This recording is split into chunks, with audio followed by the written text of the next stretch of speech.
Islam. Dalam proses pendidikan, mengajar adalah suatu kegiatan mentransfer ilmu pengetahuan dari guru kepada murid. Dalam beberapa pendapat, mengajar atau taklim disetarakan dengan mendidik atau ta'lim. Namun demikian, mengajar dinilai lebih dahulu ada daripada mendidik.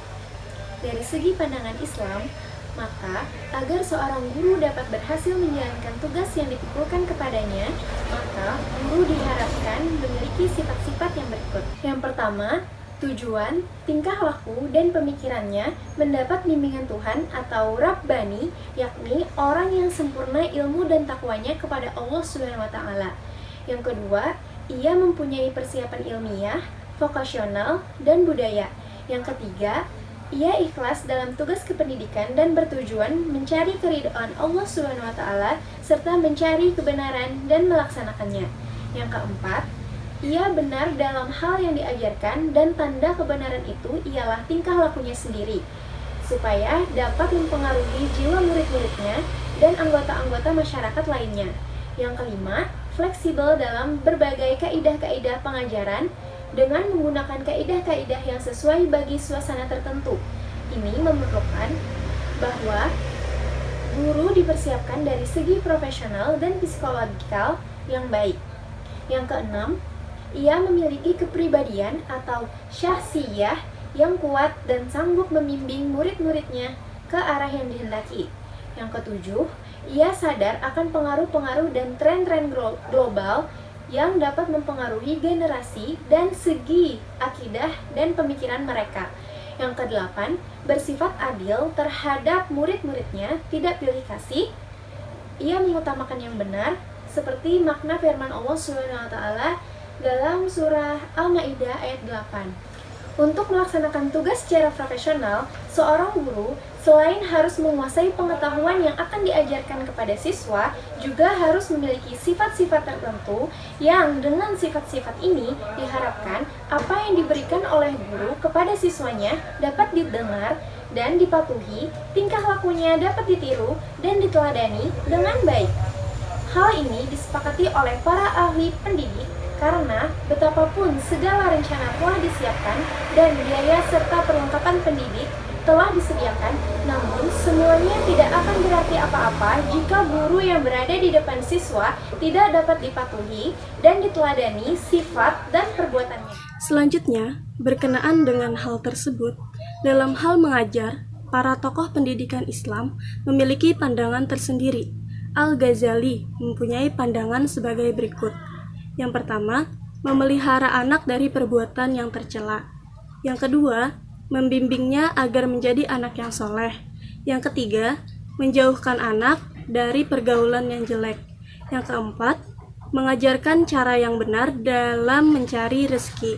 Yang kelima, mengajar anak agar tidak sombong. Yang keenam, mengajarkan Al-Quran. Dan yang ketujuh, memberikan kesempatan untuk bermain dan berolahraga untuk mengembangkan penalarannya.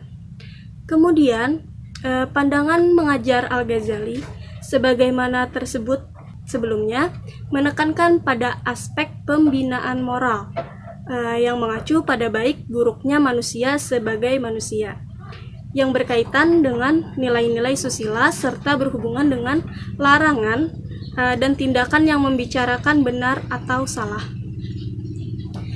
Kemudian, berkaitan dengan mengajar, Al-Ghazali membahas kedudukan dan fungsi guru sebagai pengajar.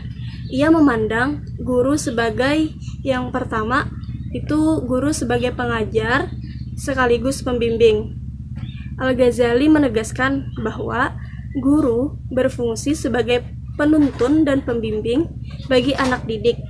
Dalam menjalankan tugasnya, Al-Ghazali menganjurkan guru mengajar dan membimbing dengan penuh kasih sayang, sebagaimana ia mengajar dan mendidik anaknya sendiri.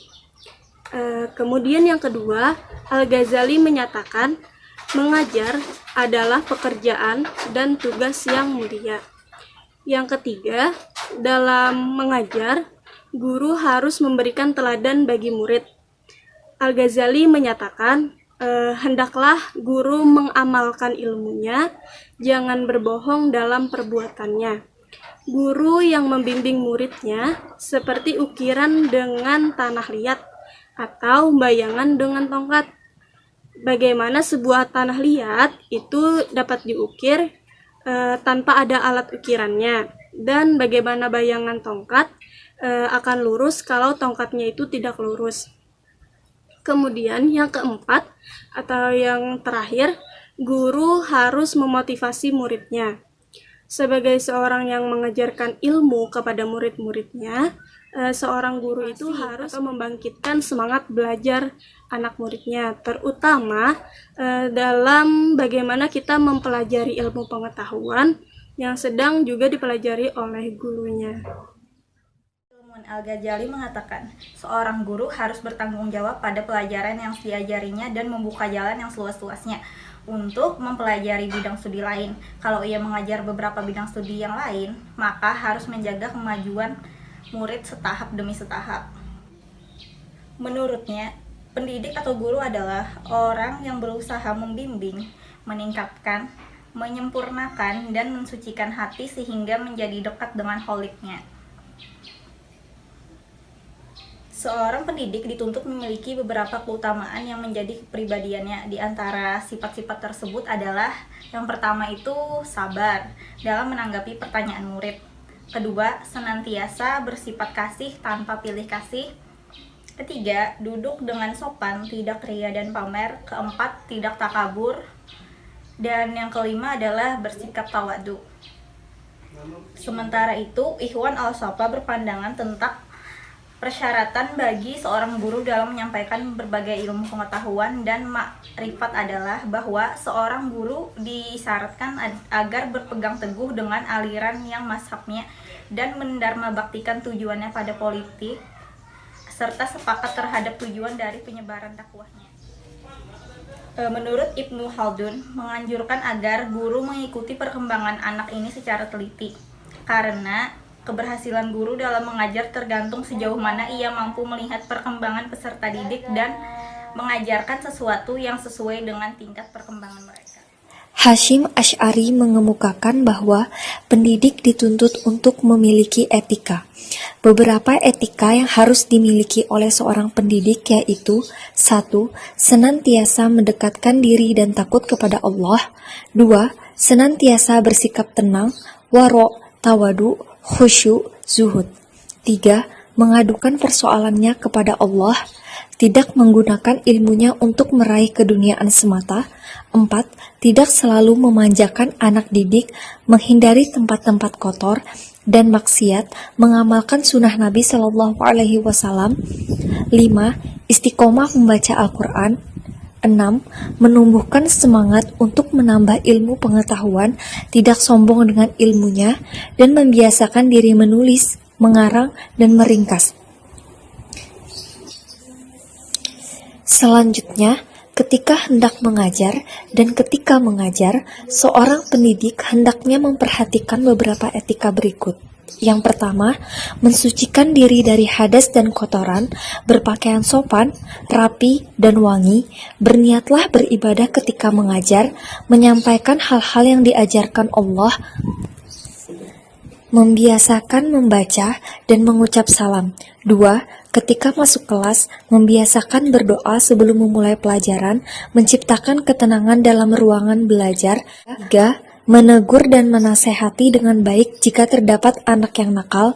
4. Memberi kesempatan kepada peserta didik untuk bertanya hal-hal yang kurang jelas atau belum dipahami dan sebagainya. Syarat-syarat yang berhubungan dengan pelajaran. Pertama, sebelum keluar dari rumah untuk mengajar, hendaknya guru bersuci dari najis dan kotoran serta berzikir kepada Allah Subhanahu wa taala. Yang kedua, ketika keluar dari rumah, hendaknya guru selalu berdoa agar tidak sesat dan menyesatkan. Yang ketiga, hendaknya guru mengambil tempat pada posisi yang membuatnya dapat terlihat oleh semua murid. Yang keempat, sebelum mulai mengajar, hendaknya guru mengambil sebagian dari ayat Al-Quran agar memperoleh berkah dalam mengajar. Yang kelima, guru hendaknya mengajarkan bidang studi sesuai hierarki, nilai kemuliaan dan kepentingan, yaitu tafsir Al-Quran, kemudian hadis, usululuddin, usul fikih, dan seterusnya. Hendaknya guru mengatur volume suara agar tidak terlalu keras hingga membisingkan ruangan dan tidak pula terlalu rendah yang sehingga membuat mahasiswa tidak mendengar. Selanjutnya, guru hendaknya menegur murid yang tidak sopan santun seperti menghina teman, tertawa, tidur, berbicara dengan teman, dan tidak menerima kebenaran. Guru hendaknya bersikap baik dalam melakukan pembahasan. Selanjutnya, terhadap murid baru, hendaknya guru bersikap wajar dan menciptakan suasana yang nyaman. Yang selanjutnya, guru hendaknya menutup setiap akhir belajar mengajar dengan kata-kata Allahu a'lam yang menunjukkan keikhlasan kepada Allah Subhanahu wa taala. Yang terakhir, guru hendaknya tidak mengasuh bidang studi yang tidak dikuasainya. Selanjutnya, mengenai kode etik di tengah para muridnya. Pertama, guru hendaknya mengajar dengan niat mengharapkan ridha Allah Subhanahu wa taala. Selanjutnya, guru hendaknya tidak menolak untuk mengajar murid yang tidak mempunyai niat untuk belajar. Yang ketiga, guru hendaknya mencintai muridnya seperti ia mencintai dirinya sendiri. Yang keempat, guru hendaknya memotivasi murid untuk menuntut ilmu seluas mungkin. Yang selanjutnya, guru hendaknya menyampaikan pelajaran dengan bahasa yang mudah dan berusaha agar muridnya dapat memahami pelajaran. Selanjutnya, guru hendaknya mengadakan evaluasi setiap pembelajaran. Terus, selanjutnya, guru hendaknya bersikap adil terhadap semua muridnya. Selanjutnya, guru hendaknya berusaha membantu kemasyarakatan murid dengan kedudukan maupun hartanya. Yang terakhir, guru hendaknya terus memantau perkembangan murid, baik intelektual maupun akhlaknya. Dari uraian di atas, dapat dipahami bahwa seorang guru harus memiliki etika dan akhlak yang mulai.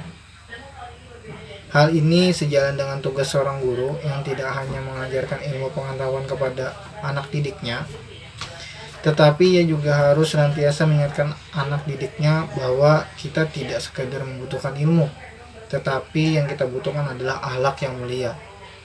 Etika atau sifat guru sebagaimana tersebut di atas secara garis besar dapat dibagi menjadi dua bagian. Yang pertama, sifat yang berhubungan dengan kepribadian. Yang kedua, sifat yang membentuk karakter guru memiliki kematangan dalam kepribadian dan akhlak sekaligus profesional dalam bidang kependidikan. Ya, terima kasih.